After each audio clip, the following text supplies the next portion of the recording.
नमस्कार दोस्तों। देश में जब भी चाहे लोकसभा चुनाव हो या फिर विधानसभा चुनाव, आपने राजनीतिक जितनी भी पार्टियां हैं, जो विपक्ष में हैं वो पक्ष सत्ता वाली पार्टी को और जो सत्ता में है वो विपक्ष को आरएसएस का जिक्र करते जरूर देखे होंगे। हाल में अगर जिक्र करें तो दिल्ली के जो पूर्व सीएम अरविंद केजरीवाल, उन्होंने आरएसएस प्रमुख मोहन भागवत को पत्र लिखकर बीजेपी पर दिल्ली के मतदाताओं के नाम जो मतदाता लिस्ट है उसमें से हटाने और पैसे बांटने का आरोप लगाया। जो पत्र लिखा उसमें कई सारे सवाल उठाए गए हैं। मुख्यमंत्री जो पूर्व दिल्ली के मुख्यमंत्री हैं, उन्होंने मोहन भागवत से पूछा है कि क्या आरएसएस बीजेपी द्वारा किए गए गलत कामों का समर्थन करता है।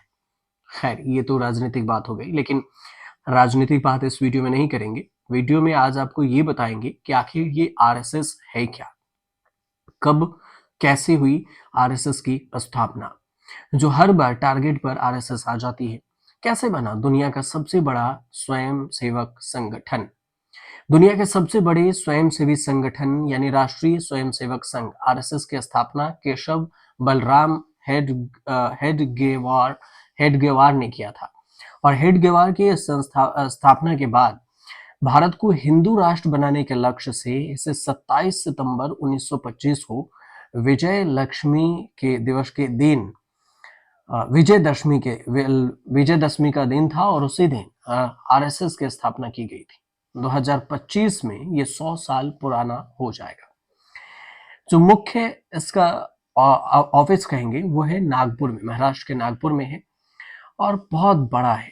संघ के जो प्रथम सरसंघ संचालक थे हेड ग्रोवर, उन्होंने अपने घर पर 17 लोगों के साथ गोष्ठी की थी, मीटिंग की थी और संगठन में संघ के गठन की योजना बनाई थी।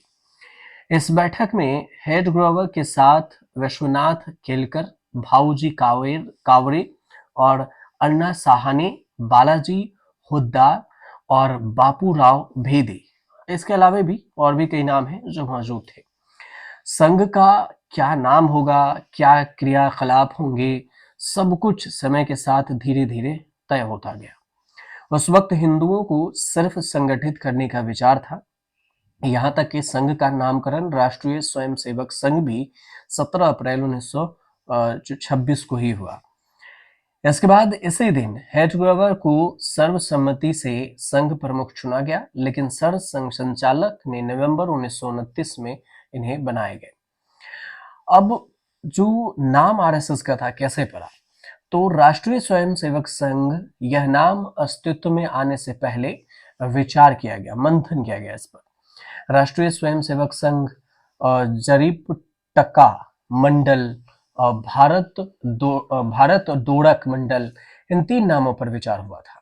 भारत दोड़क मंडल भी, मतलब समझिए कि ये 3 नाम थे, जिसमें जरीप टका मंडल, भारतो दारक मंडल और इसके अलावा आरएसएस।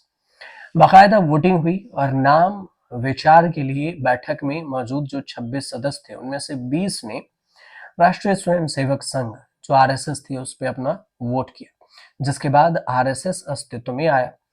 नमस्ते सदा वत्सले मातृभूमि प्रार्थना के साथ ही पिछले कई दशकों से लगातार देश के कोने कोने में संघ की शाखाएं लग रही है।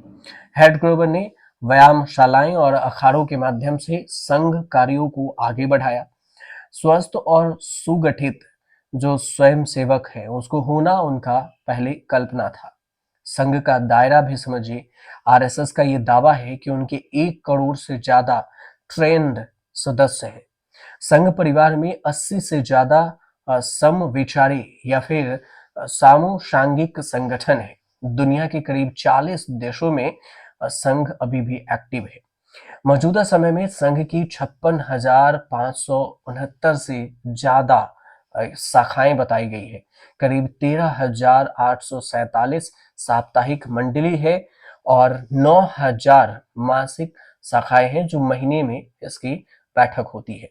संघ में सदस्यों का जो पंजीकरण है वो रजिस्ट्रेशन नहीं होता। ऐसे में शाखाओं में उपस्थिति के आधार पर अनुमान है कि 50 लाख से ज्यादा आरएसएस जो स्वयंसेवक हैं आरएसएस से जुड़े, वो नियमित रूप से शाखाओं में आते हैं। देश की हर तहसील, हर शाखा पर करीब करीब 55,000 गांवों में शाखाएं लग रही है अभी, जो आरएसएस का दावा है।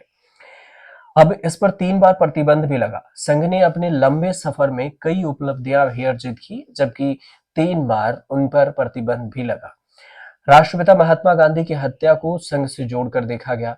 संघ के दूसरे सरसंघ संचालक गुरु गोलवलकर को बंदी बनाया गया, लेकिन 18 महीने के बाद संघ से प्रतिबंध हटा दिया गया। दूसरी बार आपातकाल के दौरान 1975 से लेकर 1977 तक संघ पर पाबंदी लगी, और तीसरी बार 6 महीने के लिए 1992 से दिसंबर तक लगी थी। 6 दिसंबर को अयोध्या में बाबरी मस्जिद गिरा दी गई थी। तब संघ ने जो अलग से रास्ता भी अख्तियार किया है कई सारी चीजों को लेकर। आरएसएस न तो गांधी की अगुवाई में चलने वाला आंदोलन में हिस्सेदार बना, और न ही कांग्रेस से निकलने वाले जो नेताजी सुभाष चंद्र बोस के आंदोलन में साझेदार रहा, और न ही कभी भगत सिंह, चंद्रशेखर आजाद जैसे क्रांतिकारियों से इनका वास्ता रहा है। 1942 के भारत जोड़ो आंदोलन के वक्त आरएसएस की कोई भूमिका नहीं दिखी, और आजादी के वक्त तो संघ ने तिरंगे का भी विरोध किया था। तिरंगे का भी विरोध कर चुका है, और संघ आरएसएस के जो मुखपत्र हैं, द ऑर्गेनाइजेशन ने 17 जुलाई 1947 को नेशनल फ्लैग के नाम से जो एडिटोरियल था उसमें लिखा था कि भगवा ध्वज को भारत का राष्ट्रीय ध्वज माना जाए। 22 जुलाई 1947 को जब तिरंगे को राष्ट्रीय ध्वज माना गया तो ऑर्गेनाइजेशन ने ही इसका जमकर विरोध किया। काफी लंबे समय तक संघ तिरंगा नहीं फहराता था। हाल ही में आरएसएस ने अपने आप को बदला, और यहां तक कि आरएसएस के जो धुर विरोधी ने भी उसमें जगह देना शुरू कर दिया।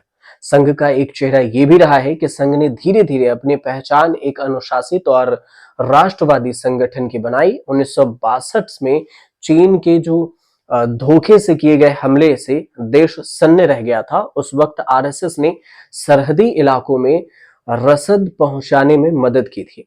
इससे प्रभावित होकर प्रधानमंत्री नेहरू ने 1963 में गणतंत्र दिवस की परेड में संघ को बुलाया था। 1965 में पाकिस्तान से जो युद्ध हुआ था उसके दौरान दिल्ली में ट्रैफिक व्यवस्था सुधारने में भी संघ ने मदद की थी। 1977 में आरएसएस ने पूर्व प्रधानमंत्री इंदिरा गांधी को विवेकानंद रॉक मेमोरियल का उद्घाटन करने के लिए भी बुलाया था। आरएसएस साफ तौर पर हिंदू समाज को और उसके धर्म और संस्कृति के आधार पर शक्तिशाली बनाने की बात करता है। संघ से निकले स्वयं सेवकों ने भी बीजेपी को स्थापित किया है, और हर साल विजयदशमी के दिन संघ स्थापना दिवस के रूप में शस्त्र पूजा की परंपरा भी निभाई जाती है। देश भर में पथ संचलन भी निकाला जाता है, और कभी 25 स्वयंसेवकों से शुरू हुआ संघ आज विशाल संगठन के रूप में स्थापित हो चुका है। देश भर में 50,000 से अधिक शाखाएं, जो आरएसएस का दावा है। 90 लाख स्वयंसेवक हैं। आरएसएस के मेंबर ना तो रजिस्ट्रेशन होता है इसमें, और ना ही इन्हें कोई आईडी कार्ड या फिर बिजनेस कार्ड दिया जाता है। देश का हर नागरिक कभी भी इसमें आ सकता है और कभी भी इससे अलग हो सकता है। तो कुल मिलाकर देखा जाए तो आरएसएस को लेकर जो आज की ये वीडियो थी, इसमें हमने ये बताने की कोशिश की है कि आखिर ये आरएसएस है क्या, जिसकी चर्चा होती रहती है। और जो बीजेपी से ही आरएसएस ने बीजेपी को भी मदद की है कि आगे निकलने के लिए। तो देखा जाए तो आरएसएस की जो 100 साल अब हो गए हैं 2025 में, और 100 साल पूरा होने के उपलक्ष्य में भी और चर्चा होने की के बीच में भी आपको ये जानकारी दी गई। उम्मीद करते हैं कि ये जानकारी आपको अच्छी लगी हो तो चैनल को सब्सक्राइब कीजिएगा, शेयर कीजिएगा और कमेंट कीजिएगा।